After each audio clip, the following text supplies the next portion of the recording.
새벽기도에 나오신 여러분들을 주님의 이름으로 환영합니다. 함께 샘물의 기도문으로 기도 올려드리도록 하겠습니다. 마음 모아 샘물의 기도를 하나님께 드리겠습니다. 먼저 우리의 믿음을 고백합니다. 복 있는 사람은 악인들의 꾀를 따르지 아니하며 죄인들의 길에 서지 아니하며 오만한 자들의 자리에 앉지 아니하고 아멘. 하나님 아버지, 우리의 삶이 복 있는 삶이 되길 소망합니다. 우리의 마음과 행동을 지켜주셔서 악한 것을 사랑하거나 가까이 하지 않게 하옵소서. 오직 하나님만을 사랑하고 하나님께만 소망을 두어 하늘로부터 내려오는 신령한 복들을 누리는 은혜가 있게 하옵소서. 예배와 교회를 위해 기도합니다. 오직 여호와의 율법을 즐거워하여 그의 율법을 주야로 묵상하는도다. 아멘. 하나님 아버지, 샘물의 예배가 복 있는 예배가 되길 소망합니다. 모든 성도들이 예배 가운데 임재하실 하나님과 선포될 말씀을 사모하게 하시고 그 말씀의 기쁨과 감사함으로 반응하게 하옵소서. 그리하여 교회가 말씀 위에 든든히 서게 하시고 말씀으로 세상을 변화시키는 믿음의 공동체가 되게 하옵소서. 목장을 위해 기도합니다. 그는 시냇가에 심은 나무가 철을 따라 열매를 맺으며 그 잎사귀가 마르지 아니함 같으니 그가 하는 모든 일이 다 형통하리로다. 아멘. 하나님 아버지, 샘물의 목장들이 시냇가에 심은 나무와 같기를 소망합니다. 하나님께만 뿌리를 내리는 목장들이 되게 하시고 하나님이 공급하시는 은혜로 사람을 남기는 열매를 맺게 하옵소서. 코로나로 인해 어려움을 겪는 목장을 위로하시고 다시 일어날 수 있는 힘과 용기를 허락하여 주옵소서. 다음 세대를 위해 기도합니다. 악인들은 그렇지 아니하며 오직 바람에 나는 겨와 같도다. 그러므로 악인들은 심판을 견디지 못하며 죄인들이 의인들의 모임에 들지 못하리로다. 아멘. 하나님 아버지, 우리의 자녀들이 복 있는 사람이 되길 소망합니다. 악한 길로 가지 않게 하시고 오직 하나님의 편에서 서서 주의 말씀과 교훈으로 양육되게 하옵소서. 지혜와 지식을 더하여 주셔서 맡겨진 학업을 잘 감당케 하시고 하나님께서 주신 비전을 향해 달려가는 믿음의 세대들이 되게 하옵소서. 나라와 선교사님을 위해 기도합니다. 무릇 의인들의 길은 여호와께서 인정하시나 악인들의 길은 망하리로다. 아멘. 하나님 아버지, 이 나라 가운데 하나님의 복을 부어 주옵소서. 부정과 부패가 사라지게 하시고 하나님의 공의와 정의가 온전히 실현되게 하옵소서.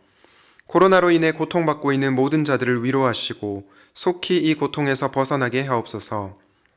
주의 복음을 위해 헌신하는 미자립교회 목회자들과 선교사님들에게 때를 따라 돕는 은혜를 더하여 주셔서 맡겨진 사명에 충성할 수 있게 하옵소서. 오늘도 샘물 성도들과 동행하여 주셔서 형통한 하루가 되게 하옵소서. 예수님의 이름으로 기도드립니다. 아멘. 오늘 하나님께서 우리에게 주시는 말씀은 사무엘상 6장 19절에서 7장 6절 말씀입니다. 벳세메스 사람들이 여호와의 궤를 들여다본 까닭에 그들을 치사 5만 70명을 죽이신지라. 여호와께서 백성을 쳐서 크게 살육하셨으므로 백성이 슬피 울었더라. 벳세메스 사람들이 이르되 이 거룩하신 하나님 여호와 앞에 누가 능히 서리요 그를 우리에게서 누구에게로 올라가시게 할까 하고 전령들을 기랏 여아림 주민에게 보내어 이르되 블레셋 사람들이 여호와의 궤를 도로 가져왔으니 너희는 내려와서 그것을 너희에게로 옮겨가라. 기랏 여아림 사람들이 와서 여호와의 궤를 옮겨 산에 사는 아비나다의 집에 들여놓고 그의 아들 엘리야사를 거룩하게 구별하여 여호와의 궤를 지키게 하였더니 궤가 기랏 여아림에 들어간 날부터 20년 동안 오래 있은지라. 이스라엘 온 족속이 여호와를 사모하니라. 사무엘이 이스라엘 온 족속에게 말하여 이르되 만일 너희가 전심으로 여호와께 돌아오려거든 이방 신들과 아스타롯을 너희 중에서 제거하고 너희 마음을 여호와께로 향하여 그만을 섬기라. 그리하면 너희를 블레셋 사람의 손에서 건져내시리라. 이에 이스라엘 자손이 바알들과 아스타롯을 제거하고 여호와만 섬기니라. 사무엘이 이르되 온 이스라엘은 미스바로 모이라. 내가 너희를 위하여 여호와께 기도하리라 하매 그들이 미스바에 모여 물을 길어 여호와 앞에 붓고 그날 종일 금식하고 거기에서 이르되 우리가 여호와께 범죄하였나이다 하니라. 사무엘이 미스바에서 이스라엘 자손을 다스리니라. 아멘. 여러분, 오늘은 회개에 대한 말씀을 전하려고 합니다. 여러분은 회개를 무엇이라고 생각하십니까?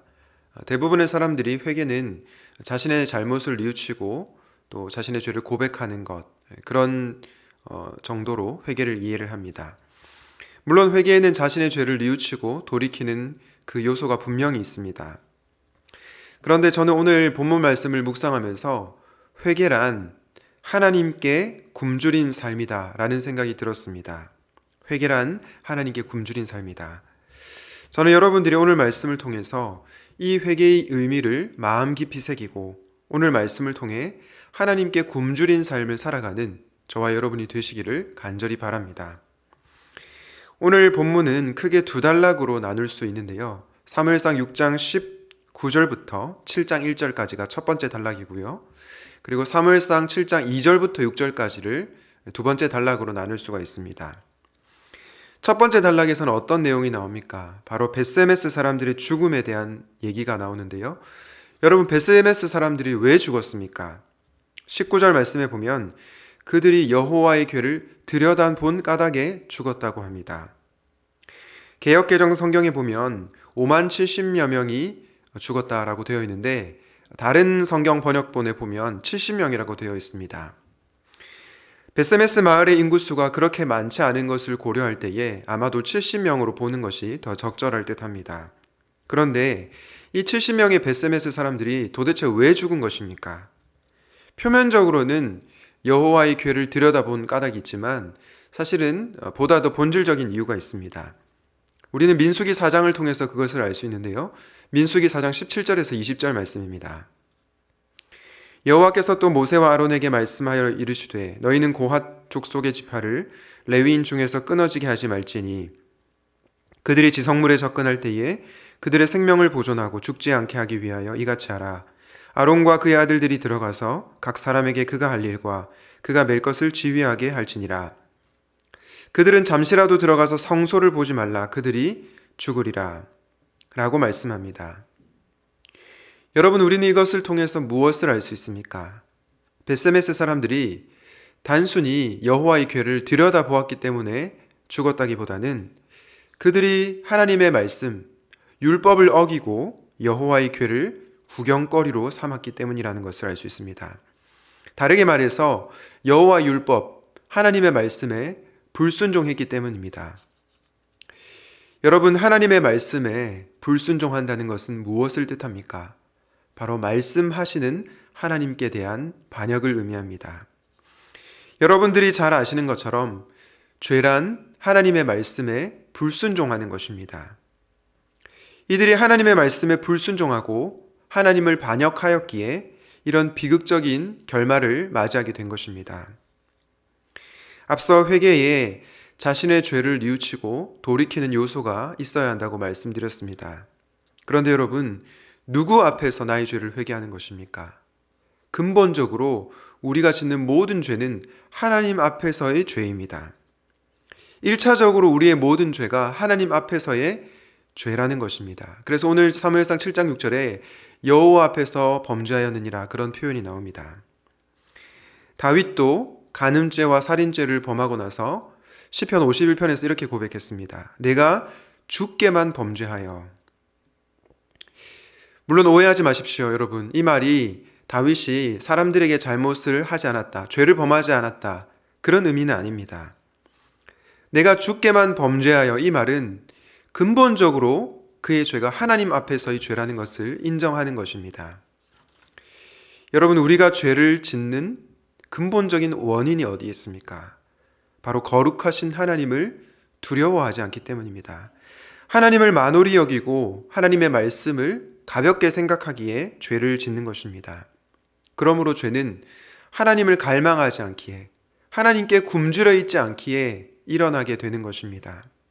이런 점에서 저는 회개란 하나님께 굶주린 삶이라고 생각합니다. 왜냐하면 이전에는 하나님께 굶주려 있지 않고 하나님을 갈망하지 않다가 다시 하나님을 향한 굶주림으로 그분께 돌아가는 것이 회개이기 때문입니다.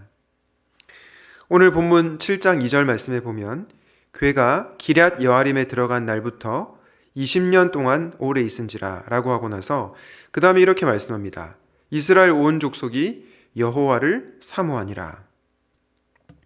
언약궤가 기랏 여아림에 안치된 지 20년이 지났습니다. 그동안 무슨 일이 일어났는지 성경은 침묵하고 있지만 분명한 것은 지난 20년의 기간이 회복의 기간이었다는 것을 알 수 있습니다. 언약궤가 탈취되었을 때, 그리고 언약궤가 돌아왔을 때 자기 마음대로 행동했던 이스라엘 백성들은 20년 후인 지금 여호와를 사모하는 자들로 변하게 되었습니다. 아마도 사무엘이 꾸준히 하나님의 말씀을 선포하고 그 말씀으로 인해 그 백성들이 깨닫고 하나님을 사모하게 된 것 같습니다. 그런데 여러분, 여기서 이스라엘 온 족속이 여호와를 사모하니라 라고 할 때 이 사모하다 라고 하는 히브리어 단어는 나하라고 하는데요. 이 동사는 슬피 운다 혹은 울부짖는다 라는 뜻이 있습니다. 다시 말해서 온 족속이 여호와를 사모했다는 것은 여호와 앞에서 슬피 울었다는 것입니다. 그들이 하나님 앞에서 자신의 죄로 말미암아 슬피 울었다는 것입니다. 하나님께 굶주려 있지 않던 자들이 이제는 자신들의 삶을 안타깝게 바라보고 애통해하고 있는 것입니다. 우리에게도 이런 애통함이 있기를 바랍니다. 그런데 여러분, 오늘 본문 두 번째 단락에 나오는 7장 2절부터 6절에 보면 이들이 단순히 자신의 죄에 대해서 슬퍼하는 것으로 끝나지 않습니다. 감정적인 뉘우침으로 끝나지 않는다는 것입니다. 그 내용이 7장 3절 4절에 나오는데요. 7장 3절과 4절에 보면 사무엘이 이렇게 말하죠. 너희가 전심으로 여호와께 돌아오려거든 이방신들을 제거하고 오직 하나님만을 섬기라라고 합니다. 그러자 이스라엘 자손들이 바알들과 아스타롯을 제거하고 하나님만을 섬겼다라고 성경은 기록하고 있습니다. 여러분, 우리는 이것을 통해서 무엇을 알 수 있습니까? 회개에 단순히 감정적인 뉘우침만 있는 것이 아니라 삶의 돌이킴이 있다는 것을 알 수 있습니다. 우상을 섬기는 것을 내려놓고 하나님께로 돌이키는 구체적인 삶이 있다는 것입니다. 그래서 저는 회개가 하나님께 굶주린 삶이라고 생각합니다. 하나님께 굶주린 동의, 어떤 지적인 동의, 하나님께 굶주린 감정, 그것이 아니라 하나님께 굶주린 삶이라는 것입니다.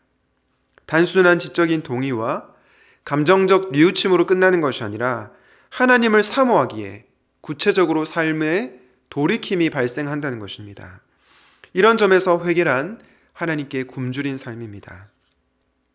그렇다면 여러분, 우리는 어떻게 하면 회개할 수 있을까요? 어떻게 하면 우리는 하나님께 굶주린 삶을 살아갈 수 있을까요?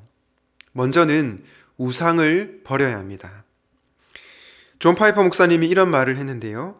우리에게 하나님을 향한 간절한 굶주림이 없는 것은 하나님이 맛이 없어서가 아니라 우리가 기타 욕심으로 계속 배를 채우기 때문이라고 말을 했습니다. 여러분, 좀 동의가 되십니까? 오늘날 수많은 현대 그리스도인들이 표면적으로는 바알과 아스다롯을 섬기지 않습니다. 그러나 실제로 들어가 보면 그들이 섬기는 우상을 현대인들도 섬기는 것을 알 수 있습니다. 바알과 아스다롯은 어떤 신이었습니까? 풍요와 번영의 신이었습니다. 이스라엘 백성들이 풍요와 번영의 신을 섬겼던 것처럼 수많은 현대인들도 돈이라는 우상을 섬깁니다. 혹은 그 외에 다른 것들로 우리의 마음을 채울 때가 있습니다. 하나님보다 다른 것으로 우리의 마음을 가득 채운다는 것입니다. 하나님께서 맛이 없어서가 아니라 우리가 이런 우상들로 우리의 배를 채우기 때문에 별로 배가 고프지 않다는 겁니다. 그래서 하나님께 굶주려 있지 않습니다. 하나님을 갈망하지 않아도 돈이 우리의 앞길을 열어주는 것 같습니다. 그분께 굶주려 있지 않아도 사회적인 지위와 인맥이 우리를 보호해 주는 것 같습니다. 그러니 하나님을 향한 굶주림을 가지기가 어려운 것입니다. 사랑하는 여러분, 여러분에게 하나님을 전심으로 찾지 않게 만드는 요소가 무엇인지를 분별해 보시기를 바랍니다. 그리고 이스라엘 백성들이 과감히 이방신들을 제거했던 것처럼 여러분들도 우상을 과감하게 버릴 수 있기를 바랍니다. 그때서야 우리는 하나님을 향한 굶주림이 회복되게 될 것입니다. 하나님을 향한 굶주림을 회복하기 위해서 둘째로 우리는 하나님이 누구이신지를 알아야 합니다. 하나님을 향한 굶주림을 회복하기 위해서 첫 번째로 우리가 버려야 할 것들에 대해서 얘기했다면 두 번째는 우리가 가져야 할 분에 대해서 말씀드리고 싶습니다. 여러분, 우리 하나님은 어떤 분이십니까? 하나님은 우리의 행복의 근원이 되십니다. 하나님은 저와 여러분의 깊은 갈망을 채워주실 수 있는 유일한 분이십니다. 우리가 이 하나님을 알 때 하나님을 향한 굶주림이 자연스럽게 회복이 됩니다. 이런 표현을 써서 하나님께 너무 송구스럽지만 하나님은 너무나 맛있으신 분이기 때문입니다.